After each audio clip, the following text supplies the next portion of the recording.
Un cours en miracle, chapitre 3, la perception innocente, section 7, création versus image de soi. Introduction de ma part.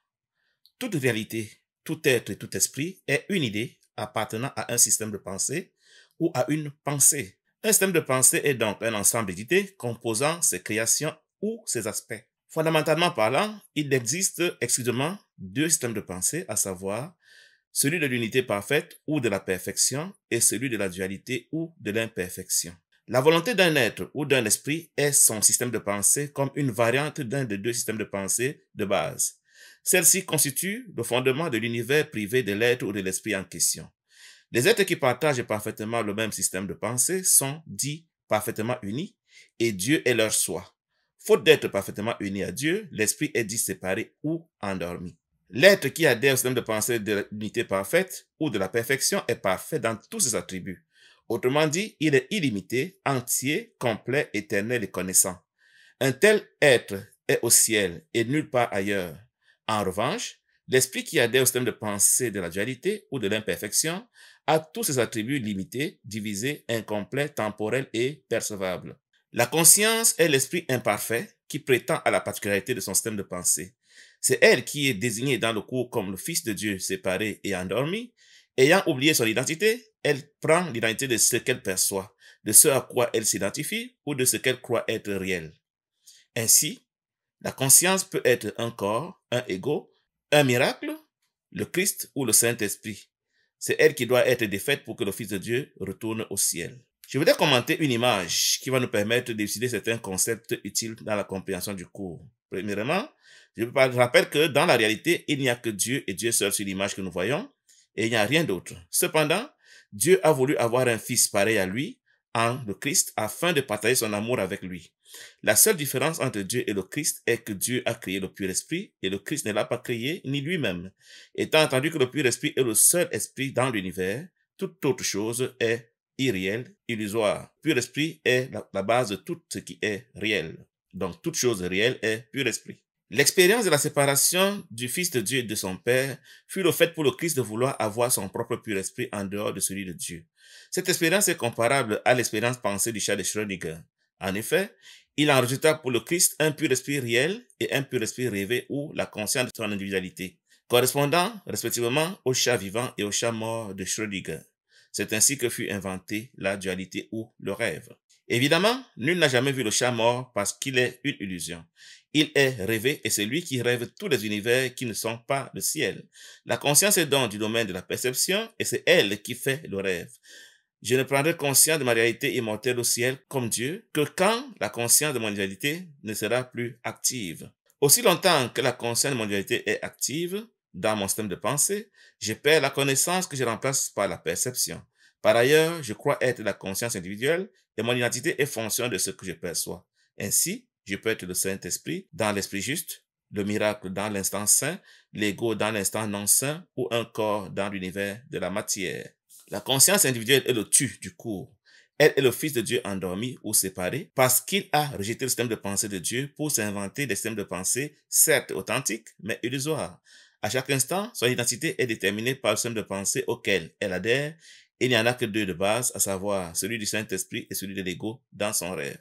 Donc, sur l'image, nous voyons que chaque bloc constitue éventuellement un univers à part dans lequel la conscience peut entrer et s'identifier dans le rêve, sauf dans la réalité. Dans la réalité, il n'y a pas de conscience individuelle. C'est parce que le Fils a voulu avoir une conscience individuelle ou un pur esprit individuel à lui qu'il a inventé le rêve, la partie de bas de l'image. La connexion entre la réalité et le rêve se fait par la prière, qui est le fait pour le Fils endormi, de demander l'amour de la nature de son Père, le souvenir de l'amour de la nature de son Père au travers du Saint-Esprit, et la révélation qui est le fait pour le Père de permettre au Fils endormi de faire l'expérience de ce qu'il a abandonné, afin qu'il puisse être à nouveau intéressé à retourner à la réalité. Donc, dans la réalité, il y a donc Dieu, et le Christ, en fait, qui est Dieu, mais seulement un Dieu qui a le pouvoir de penser différemment de Dieu, le Créateur du pur esprit, alors que Dieu, le Père, ne peut jamais penser différemment du pur esprit. Et tous sont Dieu au ciel, tous sont parfaitement les mêmes que le Père, à la seule différence que le Père ne peut jamais penser autrement que l'unité parfaite, que la perfection, pendant que le Christ peut être tenté de penser d'opposer la perfection. Le Christ Saint-Esprit a reçu un être seulement quand le Christ est endormi. Alors le Père lui a donné un être pour accompagner le Christ dans son rêve, tout simplement, avec la limitation que le Saint-Esprit ne croit pas à ce que le Christ voit dans le rêve. Le pur esprit est le seul esprit réel dans l'univers et il n'y a rien d'autre. Tout autre esprit est inventé et Dieu est le seul être réel dans l'univers et il n'y a rien d'autre. Tout autre être est soit le reflet de Dieu, c'est-à-dire il est le même que Dieu, soit il est une illusion. Dans le rêve, donc, il y a deux parties du rêve essentiel, le rêve des idées. Il y a le rêve des idées réelles et le rêve des idées fausses. Ça s'appelle l'esprit juste et l'esprit faux, respectivement. Donc, dans l'esprit juste, le Fils, quand il entre dans l'esprit juste, il devient le représentant du Saint-Esprit et il a donc un pur esprit à lui et il est le même que le Christ. C'est le domaine des êtres illuminés. Dans l'esprit faux, que le cours appelle aussi l'ego, le Fils a deux possibilités de s'identifier soit à son ego individuel, soit il devient le miracle. Nous pouvons considérer chacun de ces blocs comme étant une chambre dans laquelle le Fils peut entrer et devenir ce qui est le système de pensée de cette chambre. Donc, par exemple, dans l'esprit faux, quand il est dans l'instant non saint, le Fils devient un ego, et quand il bascule dans l'instant saint, il devient un miracle. Quand il entre dans l'esprit juste, le Fils devient le Christ, un représentant du Saint-Esprit, et quand il est au ciel, il est Dieu, tout simplement. Mais le Fils peut aussi s'amuser quand il est un ego à penser qu'il est un corps. Dans ce cas, il croit qu'il est un corps réel dans le monde. Telle est donc l'illusion dans laquelle le Fils est planté quand il a cru qu'il peut quitter le ciel en s'inventant quatre potentielles identités auxquelles il peut se référer dans son rêve, à savoir l'esprit juste où il est le représentant du Saint-Esprit dans le Christ, l'esprit faux où il est soit un ego, soit un miracle. Quand il est un ego, ça veut dire qu'il écoute l'ego comme enseignant. Quand il est un miracle, ça veut dire qu'il écoute le Saint-Esprit comme enseignant. Et dans ce cas, son salut est dû à l'expiation, pendant que son séjour dans l'ego est le fait pour lui de croire à la culpabilité. Et dans le monde de la matière, il croit qu'il est un corps. Passons maintenant à la lecture phrase par phrase de 1 cours en miracle chapitre 3, la perception innocente, section 7, création versus image de soi. Paragraphe 1, phrase 1. Chaque système de pensée doit avoir un point de départ. Un système de pensée, c'est quoi? C'est un esprit. Un esprit est un système de pensée et un ensemble d'idées qui constituent donc un univers, qui constitue une réalité. Donc, chaque système de pensée doit avoir un point de départ. Phrase 2. Il commence soit par un faire, soit par un créer, différent dont nous avons déjà parlé. Dans le monde des idées, une idée est créée quand elle est étendue, c'est-à-dire qu'elle adhère au système de pensée de l'unité parfaite, et une idée fait quand elle est dualiste, c'est-à-dire qu'elle a un sujet et un objet. Donc, il n'y a que deux systèmes de pensée possibles. Soit celui qui n'a pas de sujet et des objets dans l'unité parfaite, qui n'a jamais qu'une seule idée, à savoir le pur esprit, soit il croit qu'il a deux idées, dont une peut être la source et l'autre peut être les faits, une peut être le sujet et l'autre peut être l'objet. Donc, c'est les deux systèmes de pensée fondamentaux de base qui existent et il n'y aura point d'autre. Tout système de pensée qui semble être individuel est fondé sur l'un de ces deux systèmes de pensée fondamentaux. Phrase 3. Leur ressemblance réside dans leur pouvoir en tant que fondement. Donc, chacun système de pensée a un pouvoir énorme. Le système de pensée de la dualité, qui a inventé la forme et les illusions et les univers que nous voyons, est puissant parce qu'il a réussi à nous persuader qu'il est réel. De même, le système de pensée de l'unité parfaite qui est celui de Dieu est celui qui crée toute réalité et lui aussi est puissant, même si nous en sommes inconscients pendant que nous croyons appartenir au système de pensée de la dualité. Phrase 4. Leur différence réside dans ce qui repose sur eux. Donc, la différence fondamentale est que le système de pensée de la dualité manifeste des formes et des objets, tandis que le système de pensée de l'unité parfaite est toujours abstrait. Et c'est tout ce que le cours enseigne. Nous apprendre à distinguer la réalité de l'illusion, nous apprendre à distinguer la dualité de l'unité parfaite, nous apprendre à distinguer l'amour de la peur. L'amour est un système de pensée de l'unité parfaite, tandis que la peur est le système de pensée de la dualité. Phrase 5. Les deux sont des pierres angulaires pour les systèmes de croyance sur lesquels chacun règle sa vie. Tout être, tout esprit, tout individu, tout ce qui semble exister règle sa vie sur un des deux systèmes de pensée et il n'y a pas d'alternative, il n'y a pas d'exception. On appartient toujours à l'unité parfaite, donc à l'amour, ou à la dualité, donc à la peur. Phrase 6. C'est une erreur de croire qu'un système de pensée fondé sur le mensonge est faible. C'est une erreur de croire que le système de pensée de la dualité qui est fondé sur l'erreur de la croyance à ce que l'idée peut être divisée est faible. Il n'est pas du tout faible. La preuve, il a pu manifester des formes qui nous ont fait croire qu'il est réel. Il parvient à nous retenir hors du ciel. Il parvient à nous faire croire que nous sommes ce que nous ne sommes pas. Donc, il est puissant. Il ne faut donc pas le sous-estimer au nom de ce qu'il est une illusion, au nom de ce qu'il est fondé sur un mensonge ou une erreur. Phrase 7. Rien de ce qui est fait par un enfant de Dieu n'est sans pouvoir. Même si le système de pensée de la dualité a été fait par le Fils de Dieu endormi, parce que le Fils de Dieu est impétent du pouvoir de son Père, même dans son rêve, tout ce qu'il fait a le pouvoir. Même si ce pouvoir est corrompu, ce pouvoir est distordu, il n'en demeure que ce pouvoir, ce qu'il fait est de nature à faire croire des choses incroyables, même au Fils de Dieu lui-même. Phrase 8. Il est essentiel que tu t'en rendes compte, sinon tu seras incapable d'échapper à la prison que tu as faite. Donc, si nous prenons à la légère la puissance du système de pensée de la dualité, la puissance de séduction du système de pensée de l'ego, nous n'allons pas pouvoir nous en délivrer. Il est important que nous prenions conscience de ce que nous avons un pouvoir énorme qui est de nature à nous distraire nous-mêmes, à nous retenir captifs, à nous faire croire des choses incroyables, à nous faire croire que nous sommes ce que nous ne sommes pas. Si nous ne prenons pas conscience de ce pouvoir, nous ne pourrons pas l'utiliser pour plutôt nous échapper de la prison que nous avons nous-mêmes faite. Paragraphe 2, phrase 1. Tu ne peux pas résoudre le problème de l'autorité en dépréciant le pouvoir de ton esprit. Le problème de l'autorité, c'est de savoir qui m'a créé. Donc, dans le rêve, nous n'avons pas de créateur, même si l'ego prétend être notre créateur. Dans la réalité, notre créateur est le Père. Nous devons être conscients de ce que l'ego est parvenu à nous faire croire que nous sommes des créations auto-créées, ou alors qu'il est notre créateur, alors que notre vrai créateur, notre Père, est au ciel que nous avons oublié. Donc, nous devons absolument apprendre le pouvoir qui est inhérent à l'esprit pour pouvoir dire à l'esprit, je ne veux plus de toi comme entité sans autorité, je voudrais retourner à l'autorité de mon Père à l'extérieur. Mais si nous prenons le pouvoir de l'esprit à la légère, nous ne prenons pas les moyens de nous en défaire parce que nous allons continuer de sous-estimer alors qu'il a le pouvoir de nous retenir dans le rêve. Phrase 2. En faisant cela, tu te trompes toi-même et cela te blessera parce que tu comprends réellement la force de ton esprit. Donc, le fait de déprécier le pouvoir de l'esprit nous trompe nous-mêmes. Le fait de croire qu'on n'est pas en rêve alors qu'on est en train de rêver, le fait de jouer à je ne suis pas ici alors que je suis ici ne nous sert pas du tout. En faisant cela, nous continuons à demeurer d'esprit divisé et nous continuons à rêver. Donc, ce n'est pas parce qu'on a nié le pouvoir de l'esprit ou alors qu'on fait comme s'il n'était pas là qu'on va se réveiller. Il faut prendre conscience de la force de nuisance de l'esprit quand il pense avec l'ego pour pouvoir donc s'opposer à cette force, pas d'une manière mécanique, mais tout simplement en reconnaissant qu'il n'est pas là, afin que nous puissions retourner au ciel. Phrase 3. Tu te rends compte aussi que tu ne peux pas l'affaiblir, pas plus que tu ne peux affaiblir Dieu. Donc, nous ne pouvons ni affaiblir l'esprit, ni affaiblir Dieu. Les deux sont extrêmement puissants. Notre conscience est si puissante qu'elle a pu faire cet univers. De même, Dieu est puissant pour avoir créé la réalité. Donc, nous ne pouvons affaiblir ni l'un ni l'autre. Nous devons prendre conscience de leur force et l'utiliser comme nous voulons, soit pour rester dans le rêve, soit pour en sortir. En tout cas, c'est la force de l'esprit qui nous a fait dormir, qui doit aussi être utilisée par nous pour nous ramener chez nous au ciel. Phrase 4. Le diable est un concept effrayant parce qu'il semble être extrêmement puissant et extrêmement actif. Donc le diable, c'est un concept que nous avons inventé dans nos rêves et qui est dans le symbole de ce Dieu dans nos rêves, de cet esprit dans nos rêves qui nous retient dans nos rêves. Et nous avons imaginé ce diable assez effrayant parce qu'il nous retient, parce qu'il est puissant, parce qu'il est extrêmement actif, parce qu'il nous intimide, au point où nous avons même parfois plus peur du diable que de Dieu dans notre rêve. Phrase 5. Il est perçu comme une force en lutte avec Dieu, se battant contre lui pour la possession de ses créations. Nous imaginons que le diable est une force opposée à Dieu pour nous retenir, pour nous détruire, pour nous arracher à Dieu, même si ce n'est pas vrai, parce que Dieu ne conçoit pas de l'opposer. Dieu est dans la réalité, notre diable inventé par nous est dans le rêve. Les deux sont dans deux univers différents.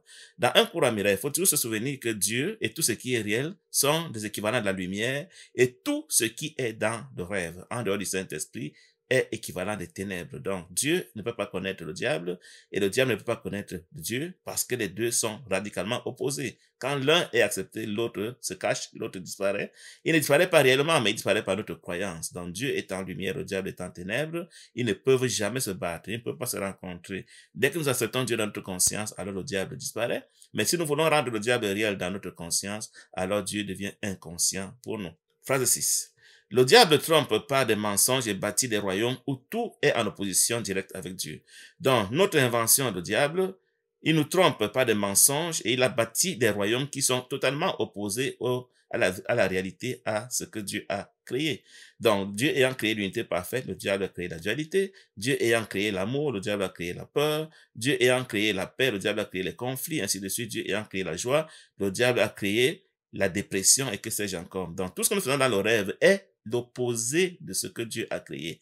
Par exemple, au ciel, tous sont le même pur esprit, symbole du même corps, alors que dans le rêve, le diable a inventé des êtres, des humains, si vous voulez, qui ont des corps séparés. Au ciel, on partage le même système de pensée. Dans le rêve, le diable, si on le veut, a inventé des êtres, des entités qui ont chacune son système de pensée secret, tel que personne ne sait ce que l'autre pense, ainsi de suite.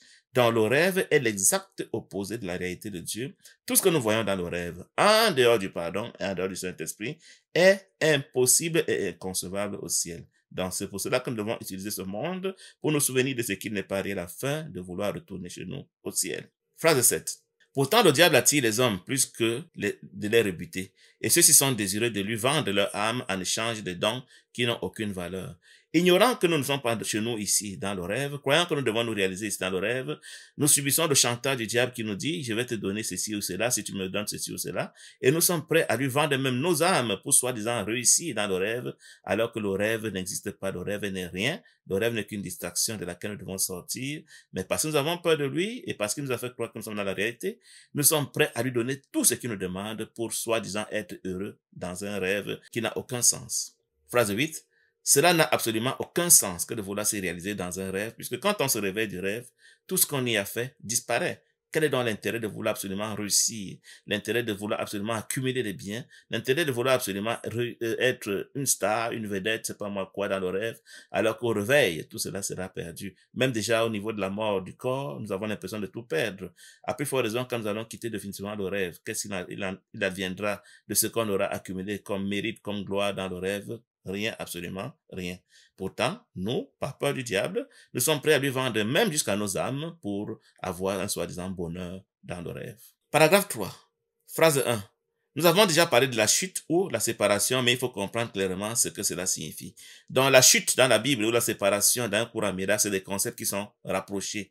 Qu'est-ce que cela signifie dans un courant miracle? Phrase 2. La séparation est un système de pensée assez réel dans le temps, mais point dans l'éternité.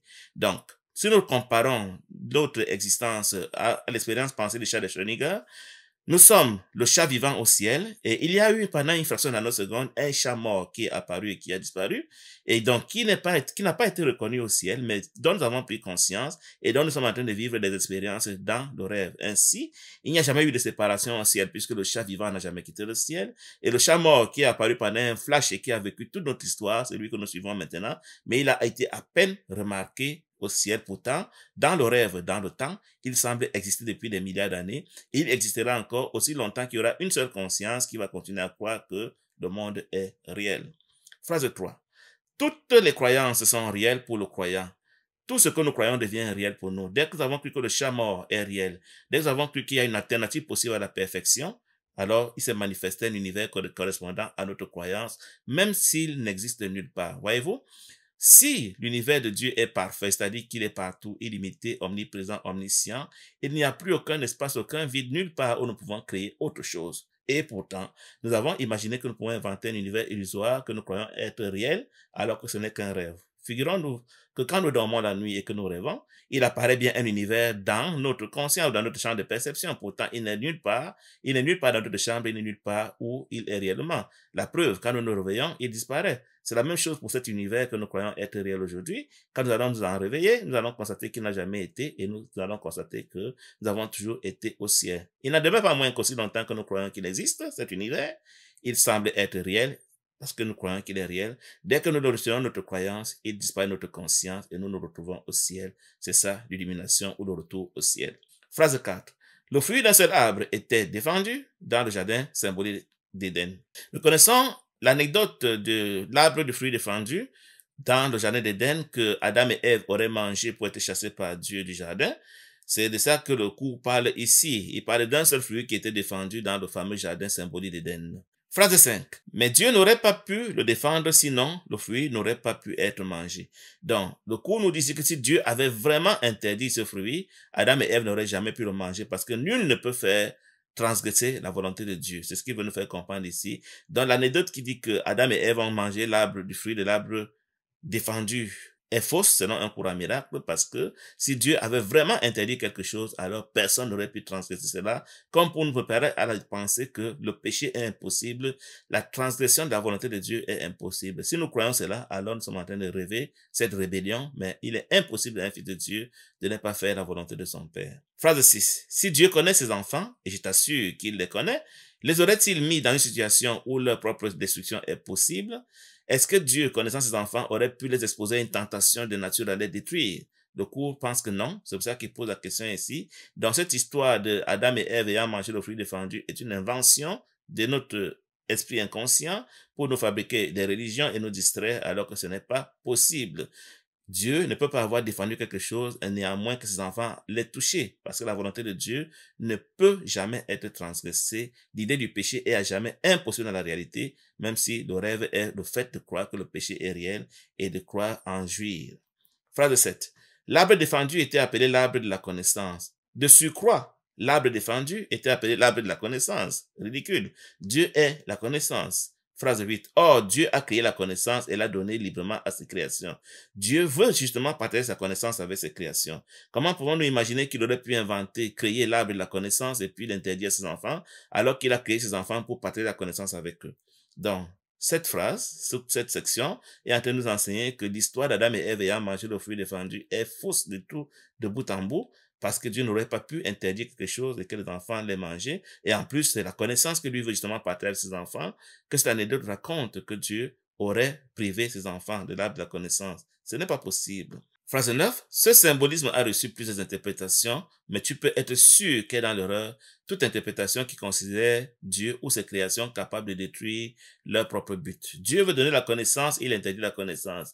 Dieu sait que ses enfants ne peuvent pas transgresser sa volonté et il leur donne quand même un commandement et puis ses enfants parviennent à le faire. C'est des histoires à dormir debout. Il ne faut pas croire ce symbolisme. Il ne faut pas croire que Dieu lui-même peut établir des lois et détruire ses enfants, ou alors il peut établir des lois qui peuvent être transgressées. C'est ce que nous apprenons dans cette phrase. Paragraphe 4. Phrase 1. Manger le fruit de l'arbre de la connaissance est un symbole exprimant l'usurpation de l'aptitude à s'auto-créer. La vraie interprétation de cette anecdote est la suivante. Adam, l'homme, a voulu être un Dieu auto-créé. Il s'est demandé, mais pourquoi mon père s'est auto-créé et moi j'ai été créé par lui? J'aimerais bien être créateur incréé d'un univers que lui n'a pas créé, dans lequel il n'est pas impliqué. Donc c'est en cela que nous avons inventé l'univers du rêve, où Dieu n'est pas créateur et nous sommes la source de cet univers, parce que nous voulons faire l'expérience d'être Dieu incréé. C'est comme ça qu'il faut comprendre cette anecdote du fruit de l'arbre de la connaissance qui aurait été interdit. C'était l'usurpation de l'aptitude de Dieu à s'auto-créer. Dieu est le pur esprit, le pur esprit s'est auto-créé. Il n'y a pas un créateur du pur esprit formellement parlant. Donc, si Dieu a créé le pur esprit réel, le Fils a voulu créer le pur esprit rêvé et c'est ainsi qu'il a inventé le rêve. Phrase 2. C'est le seul sens dans lequel Dieu et ses créations ne sont pas co-créateurs. Donc, Dieu, créateur du pur esprit, a permis au Fils de créer ses propres créations à partir du pur esprit qui, lui, l'avait déjà créé. En fait, le pur esprit peut être considéré comme la particule de Dieu, peut être considéré comme le seul composant de tout ce qui est réel. Donc, Dieu a au moins mis à disposition de son Fils de pur esprit, le matériau de base, et lui a permis donc de créer ses propres créations à partir de ce pur esprit. Ainsi, les créations du Fils sont aussi les créations du Père, parce que le Fils était du pur esprit du Père pour créer ses créations, mais le Père est le seul créateur du pur esprit, et le Fils n'a créé ni le Père, ni le pur esprit, ni lui-même. C'est dans ce sens que Dieu et son Fils ne sont pas co-créateurs. Phrase 3. La croyance qu'ils le sont est contenue implicitement dans le concept de soi, ou la tendance du soi à se faire une image de lui-même. Donc, c'est parce que le Fils a voulu être créateur incréé, qui s'est inventé une image de lui-même, alors que Dieu est abstrait. Lui donc, en voulant être créateur auto-créé, s'est inventé une image de lui-même qui est limitée, étant donné que Dieu est abstrait et illimité. Phrase 4. Les images sont perçues et non connues.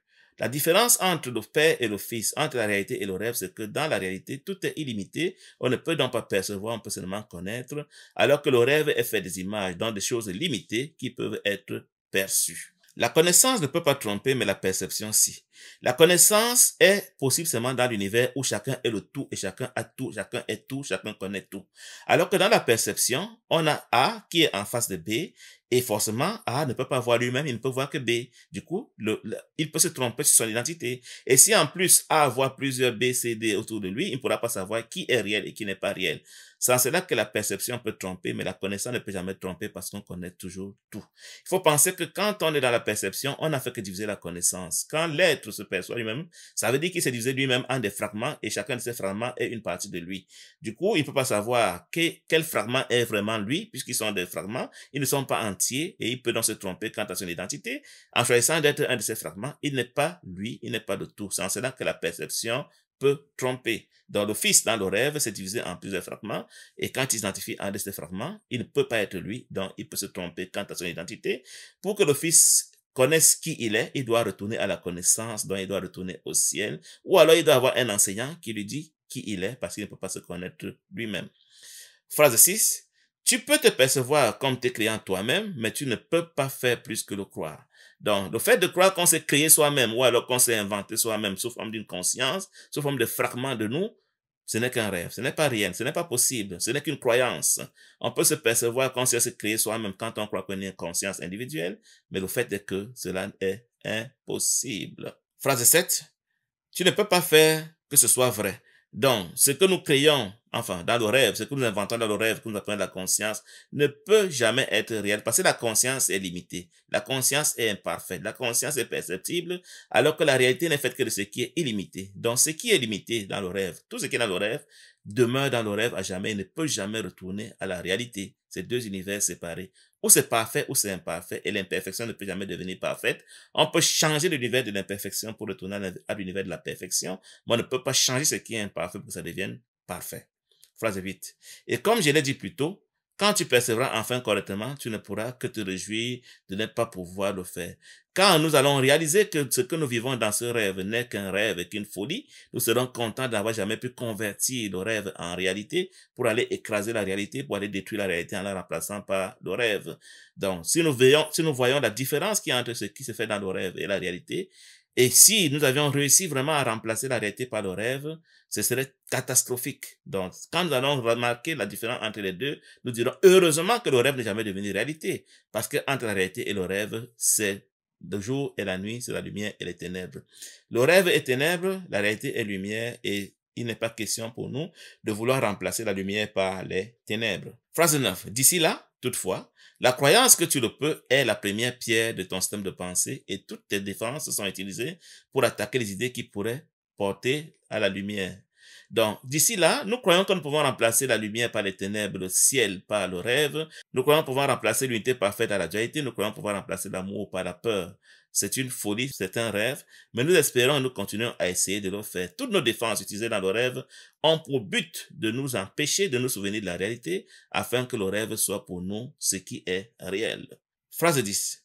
Tu crois encore que tu es une image que tu as faite toi-même. Nous croyons et je crois que je suis un corps réel qui vit dans un monde réel pour accomplir des œuvres réelles. Alors que ce corps est limité, alors que ce corps est fragile, alors que ce corps est malade, ce corps est mortel. Mais je crois vraiment que cette image est limitée. À la rigueur, je crois que je suis une conscience individuelle. Tout, sauf ce qui est réel, tout, sauf être Dieu. Je ne suis même pas conscient de ce que Dieu, forcément, devrait tout connaître si j'étais Dieu. Mais il m'arrive parfois de croire même que ma conscience est Dieu, au point de penser que je vais réaliser la pleine conscience qui va m'amener à être Dieu. Pourtant, la conscience ne peut jamais retourner au ciel. La conscience ne peut jamais être Dieu. La conscience ne peut jamais avoir la connaissance parce qu'elle est limitée. Phrase 11. Ton esprit et le Saint-Esprit sont divisés sur ce point. Il n'y a pas de solution tant que tu crois la seule chose qui soit littéralement inconcevable. La chose inconcevable, c'est le fait d'avoir divisé l'idée du pur esprit. Je crois dans le rêve que j'ai pu utiliser le pur esprit pour pouvoir faire moi et autre chose qui n'est pas moi, alors que cela n'est pas possible. Donc mon esprit, ma conscience, croit que j'ai pu utiliser le pur esprit. Le Saint-Esprit me dit, impossible, tu n'as jamais pu utiliser le pur esprit, tu n'as jamais pu quitter le ciel, tu n'as jamais pu transgresser la volonté de Dieu, tu n'as jamais pu attaquer Dieu, donc tu n'as pas te sentir coupable, pendant que je m'entête par ma conscience à croire que je suis coupable d'avoir attaqué Dieu et que j'ai toutes les bonnes raisons d'avoir peur de lui et de le fuir. Et c'est ce que j'ai fait depuis des millénaires, à fuir le retour au ciel parce que j'ai peur de la punition de Dieu. Phrase 12. C'est pourquoi tu ne peux pas crier et tu es rempli de peur au sujet de ce que tu as fait. C'est pourquoi je ne peux pas penser comme Dieu. C'est pourquoi je ne peux pas aimer comme Dieu. C'est pourquoi je ne peux pas accepter l'unité parfaite. C'est pourquoi j'ai peur de retourner au ciel. C'est pourquoi je suis terrorisé à l'idée que Dieu puisse me punir et je reste donc ici dans le rêve, quitte à endurer des souffrances, quitte à être malade, quitte à mourir, quitte à aller en enfer, quitte à être torturé par l'ego. Je préfère cela de loin que de retourner au ciel où je crois que la punition de Dieu sera encore plus grave. Paragraphe 5, phrase 1. L'esprit peut rendre la croyance à la séparation très réelle et très apeurante, et c'est cette croyance qui est le diable. Donc le diable, c'est quoi? C'est la croyance en ce que j'ai pu diviser le pur esprit. Je rappelle que le pur esprit est Dieu. Si j'ai pu diviser le pur esprit, c'est que j'ai pu diviser Dieu lui-même. Ça veut dire que j'ai détruit le ciel et ça veut dire que j'ai crucifié le Christ qui est le Fils de Dieu. Ça veut dire que je suis trop puissant. Et ça, c'est la description que j'ai du diable. Celui qui menace Dieu, celui qui attaque Dieu, l'adversaire de Dieu. Et du coup, cette croyance-là me fait peur de savoir que j'ai pu faire des choses aussi terribles. C'est cette croyance donc qui est le diable au niveau de la pensée. Phrase 2. Elle est puissante, active, destructrice et nettement en opposition avec Dieu parce qu'elle nie littéralement sa paternité. Dans cette croyance, nie le pouvoir de Dieu, elle nie que le pur esprit soit indivisible, elle nie que le ciel soit la seule réalité, elle nie que Dieu ne puisse se séparer de son Fils. C'est une croyance très forte qui est parvenue à m'amener à croire que je suis réellement ici, séparé de Dieu, l'ayant attaqué, ayant peur de sa punition, alors que ce sont des concepts incroyables. Impossible. Je rappelle qu'au ciel, il y a un seul, c'est le pur esprit, et tous sont le même pur esprit, tous sont comme des siamois. Du coup, si on détruit un, on a détruit tous. Si on sépare un, on a séparé tout. Et penser que j'ai pu détruire le pur esprit, c'est vraiment la plus grande folie que j'ai pu avoir dans mon existence. Pourtant, je le crois encore aussi ici, sinon je ne serais plus ici. Phrase 3. Considère ta vie et vois ce que le diable a fait. Et voilà ce que le diable a fait de moi. Il a fait de moi un petit corps mortel, malade, apeuré. Il a fait de moi un esprit séparé qui ne sait plus comment se comporter, où aller, quoi faire et qui il est. Donc c'est tout ça, ce que le diable a pu faire de moi, alors que je suis Dieu au ciel, qu'il n'a jamais quitté. Je rappelle que l'expérience pensée de Schrödinger dit que le chat vivant est resté au ciel, ce n'est que lui que Dieu connaît. Et moi, j'ai choisi de suivre le chat mort dans ses aventures, à l'instar d'Alice suivant le lapin dans les mondes merveilleux. Et c'est cette expérience que j'ai fait ici, jusqu'à ce que je cesse de suivre le lapin. Je continuerai à souffrir, je continuerai à mourir, je continuerai à naître, je continuerai à avoir peur parce que je ne sais pas qui je suis. Je ne sais pas que ma réalité est au ciel et que ce que je vis ici n'est qu'un rêve. Phrase 4. Mais rends-toi compte que ce fer va sûrement se dissoudre à la lumière de la vérité parce que son fondement est un mensonge. Tout ce que j'ai fait dans le rêve est fondé sur l'idée selon laquelle j'ai pu diviser le pur esprit. J'ai pu diviser une idée. Une idée ne peut jamais être divisée comme la lumière ne peut jamais être divisée. Donc, la lumière est toujours plus forte que les ténèbres. Le fait pour moi de croire que j'ai divisé le pur esprit m'a plongé dans les ténèbres. Mais quand je vais accepter de recevoir la lumière dans mon esprit, quand je vais à nouveau accepter de penser comme Dieu, je vais oublier la division, je vais oublier l'erreur, je vais oublier le mensonge, et je vais me retrouver au ciel, et je serai donc retourné à mon Père, chez moi, au ciel. Phrase 5. Ta création par Dieu est le seul fondement qui ne peut être ébranlé, parce que la lumière est en lui. Donc, la création que je suis au ciel et qui n'a jamais quitté le ciel ne peut jamais être ébranlée. Elle est exactement le même que Dieu. Le chat vivant est le même que Dieu au ciel. Il ne peut jamais quitter le ciel. Il est pur esprit comme Dieu. Il a tous les pouvoirs de Dieu et rien n'a changé pour lui, même pendant que j'ai rêvé pendant une fraction de nanoseconde d'avoir quitté le ciel. C'est ça, ma création au ciel. Phrase 6. Ton point de départ est la vérité et tu dois retourner à ton commencement. J'ai été créé aussi que je n'ai jamais quitté. Pendant une fraction de nanoseconde, j'ai rêvé d'avoir quitté le ciel. Cette histoire est déjà terminée et le chat mort a déjà disparu, mais je suis en train de la revivre en mémoire. Elle est en train de se jouer dans un rêve et je la suis. Je crois qu'elle est réelle. Autant que je voulais rêver, je pourrais continuer à rêver. Et quand j'aurai cessé de rêver, je retournerai à mon commencement où je prendrai conscience de ma réalité au ciel qui est le même que Dieu. Phrase 7. Bien des choses ont été vues depuis, mais rien ne s'est réellement passé. Pendant ce temps de mon rêve qui dure depuis des millénaires, j'ai vu tellement de choses, j'ai eu tellement d'incarnations, j'ai fait tellement d'expériences, j'ai été homme, femme, extraterrestre, martien, pléadien, j'ai été en enfer, j'ai été partout, mais rien de cela ne s'est réellement passé parce que ce qui se passe dans un rêve ne se passe pas réellement. Phrase 8. Ton soi est encore en paix, bien que ton esprit soit en conflit. Donc, mon soi réel est encore en paix au ciel, douillet dans les mains de Dieu, au chaud, bien protégé, alors que mon esprit, dans ma conscience, est en conflit dans le rêve, en train de se battre entre le bien et le mal, entre le chaud et le froid, entre la peur et l'amour, entre, je sais pas moi, le diable et Dieu, que sais-je encore que j'ai inventé dans mon rêve, dans le scénario de mon rêve, pourtant ce n'est pas réel. Mon soi est bien en sécurité au ciel. Quand je serai fatigué de rêver et quand je vais me réveiller, je serai conscient de mon sort au ciel. Prenons l'image de quand je suis dans mon lit la nuit et que je rêve. J'oublie que je suis dans mon lit, je commence à vivre des aventures du rêve et j'ai même peur. Je peux m'être attaqué dans le rêve. Mais quand je me réveille, je constate que je n'ai jamais quitté mon lit et c'est ce qui va arriver quand je vais cesser de croire que ce monde est réel. Je me réveillerai de mon rêve et je verrai que mon soi est encore en paix au ciel. Phrase 9. Tu n'es pas encore remonté assez loin et c'est pourquoi tu as peur à ce point. Donc, je prétends certainement que je vais rentrer au ciel, mais je ne suis pas encore totalement déterminé. Je ne suis pas encore vigilant seulement pour Dieu. C'est pour cela que j'ai encore peur. Quand j'aurais pris la décision ferme de vouloir rentrer au ciel et de considérer que ce monde n'est pas réel, je vais cesser d'avoir peur de Dieu. Je pourrais donc me réveiller.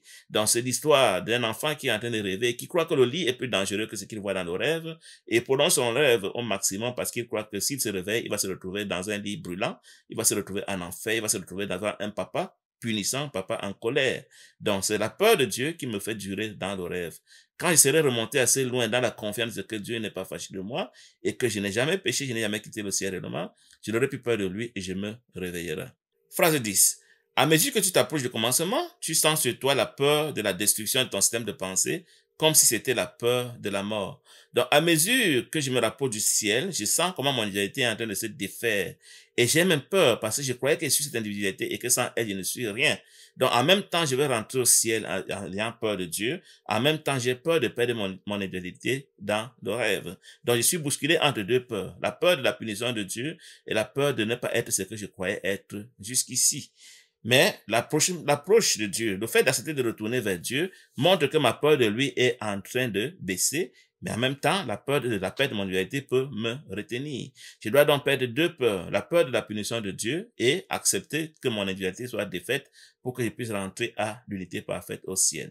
Phrase 11. De mort, il n'y en a pas, mais il y a croyance en la mort. Si je ne suis pas un corps, si le monde n'est pas réel, si je ne suis pas réellement ici, mais qu'est-ce qui meurt? De quoi parle-t-on? Pourquoi ai-je peur de la mort?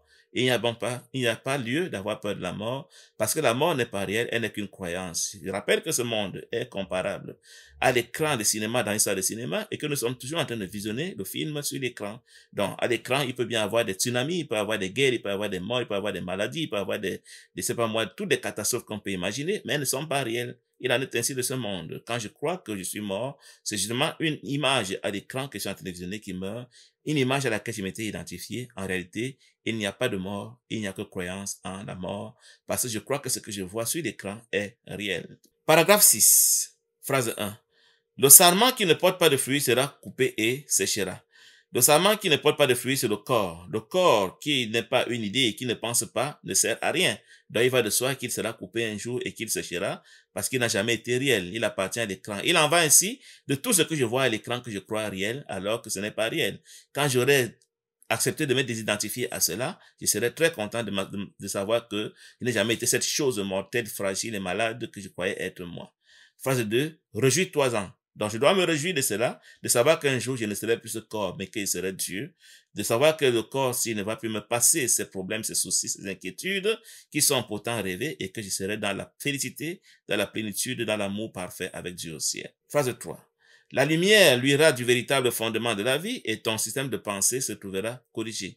Donc, quand je vais accepter de me désidentifier à mon individualité, je vais recevoir le système de pensée de Dieu par le Saint-Esprit et je serai éclairé. Je vais commencer à penser comme Dieu et du coup, ma perception va changer progressivement pour me ramener à la connaissance. Je prendrai conscience à ce moment que je suis Dieu et que je ne suis pas un corps. C'est ainsi que je quitterai ce monde.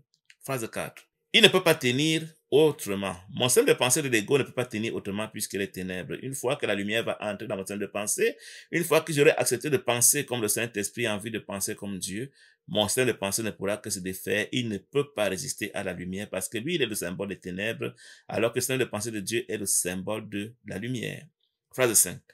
Toi qui as peur du salut, tu choisis la mort. Donc, le fait de retarder mon salut, le fait de retarder mon acceptation et celle de pensée du Saint-Esprit est une manière de choisir une mort qui n'existe pas. Je n'ai pas intérêt à cela. Mais aussi longtemps que j'ai choisi de fuir Dieu, aussi longtemps que j'ai choisi de ne pas penser comme le Saint-Esprit ou avec le Saint-Esprit, je suis en train de faire le choix de demeurer dans le cycle de naissance et des morts rêvés. Phrase 6. La vie et la mort, la lumière et les ténèbres, la connaissance et la perception sont inconciliables. Cette phrase me rappelle que la vie est au ciel et la mort est dans le rêve. La lumière est au ciel et les ténèbres sont dans le rêve. La connaissance est au ciel et la perception est dans le rêve. On ne peut jamais concilier la connaissance et la perception, la vie et la mort, la lumière et les ténèbres. Ça veut dire que je ne peux pas être à la fois éveillé et endormi. Une femme ne peut pas être à moitié enceinte. Ou je suis éveillé, ou je suis endormi, ou je suis dans la vérité, ou je suis dans le rêve. Il n'y a pas de compromis possible. Phrase 7. Croire qu'ils peuvent être réconciliés, c'est croire que Dieu et son Fils ne peuvent pas l'être. Si j'imagine un instant que je peux réconcilier la lumière et les ténèbres, la vie et la mort, la connaissance et la perception, c'est comme si je suis en train de dire que Dieu et le Christ ne sont pas un et qu'ils ne peuvent jamais être réconciliés. C'est fou. Dieu et le Christ sont à jamais un, comme la vie et la mort sont à jamais séparés, comme la connaissance et la perception sont à jamais séparés, comme la réalité et l'illusion sont à jamais séparés. Phrase 8. Seule l'unité de la connaissance est libre de conflit. L'unité de la connaissance au ciel, où il y a un seul pur esprit qui est comparable au corps de tous au ciel, il est libre de conflit parce que, étant le même, ils ne peuvent jamais être en conflit, sachant que si je blesse un, j'ai blessé tout le monde, alors je ne vais jamais blesser, il y a un conflit impossible, il n'y a personne en face, il n'y a que moi, en tant que seul corps, le pur esprit, du coup le conflit est impossible au ciel. Phrase 9. Ton royaume n'est pas de ce monde parce qu'il t'a été donné au-delà de ce monde. Donc, mon royaume n'est pas du rêve. Mon royaume n'est pas de ce monde. Mon royaume n'est pas de la dualité. Mon royaume est du ciel. Mon royaume est de la réalité. Mon royaume est de l'unité parfaite. J'ai intérêt donc à renoncer à croire que je suis de la dualité pour retourner à l'unité parfaite. J'aime bien la métaphore du fait qu'il y a plusieurs univers dans la création. Je dois choisir un seul pour être ma réalité. Aussi longtemps que ce monde est ma réalité, je ne peux pas choisir une autre réalité. Mais si je décide que ce monde n'est pas ma réalité, je dois en plus encore vouloir que le ciel soit ma réalité. Parce que je peux ne pas vouloir ce monde comme ma réalité et néanmoins aller dans un autre monde pour en faire ma réalité alors qu'il est aussi rêvé. L'idée donc de choisir de faire du ciel ma réalité. Pour cela, je dois apprendre comment est-ce qu'on choisit le ciel pour être sa réalité. Et c'est le but d'un cours en miracle, me dire comment faire pour que le ciel devienne ma réalité et qu'aucun des milliards d'univers illusoires ne soit plus ma réalité. Phrase 10. Il n'y a que dans ce monde où l'idée d'un problème de l'autorité soit signifiante. Au ciel, ils sont tous égaux, il n'y a pas de conflit de qui est le créateur de qui est le chef de qui. Ce n'est que quand il y a des niveaux dans les univers illusoires qu'il y a le problème d'autorité, à savoir qui est créateur de qui est chef de qui doit diriger qui. Il n'y a que dans ce monde et tous les autres mondes parallèles où une telle idée peut poser problème. Phrase 11. Ce monde, ce n'est pas par la mort qu'on le quitte, mais par la vérité, et la vérité peut être connue de tous ceux pour qui le royaume a été créé et qu'il attend. Donc, on ne quitte pas ce monde par la mort. Quand on meurt, on va dans un univers qui n'est pas forcément le ciel. Le seul moyen de quitter ce monde, c'est de penser comme Dieu. C'est d'accepter le Saint-Esprit comme enseignant, afin qu'il nous apprenne à penser comme Dieu. Si nous ne pensons pas comme Dieu, si nous ne pensons pas comme le Saint-Esprit, si nous n'adhérons pas à la conscience de l'unité parfaite, si nous ne croyons pas que nous sommes parfaits, que tous sont parfaits, nous ne quitterons pas ce monde. Nous allons mourir, aller dans d'autres univers et revenir éventuellement dans ce monde. Et il y en a des milliards ainsi, la ronde de Dieu depuis des milliards d'années, où nous changeons d'univers à univers, jusqu'au jour où nous allons accepter de penser comme Dieu pour rentrer au ciel et ne plus jamais sombrer dans le rêve. Parce que le rêve, d'ailleurs, est terminé déjà. Donc, quand on se réveille, on a déjà été réveillé depuis, mais seulement, on a cessé de revoir le rêve comme on verrait un film et rentrer au ciel. Il ne reviendra plus jamais à l'idée de retourner dans le rêve. Fin de la lecture phrase par phrase de Un cours en miracle au chapitre 3, Perception innocente, section 7, Création versus image de soi. Je vous remercie, au plaisir, à bientôt et bye bye.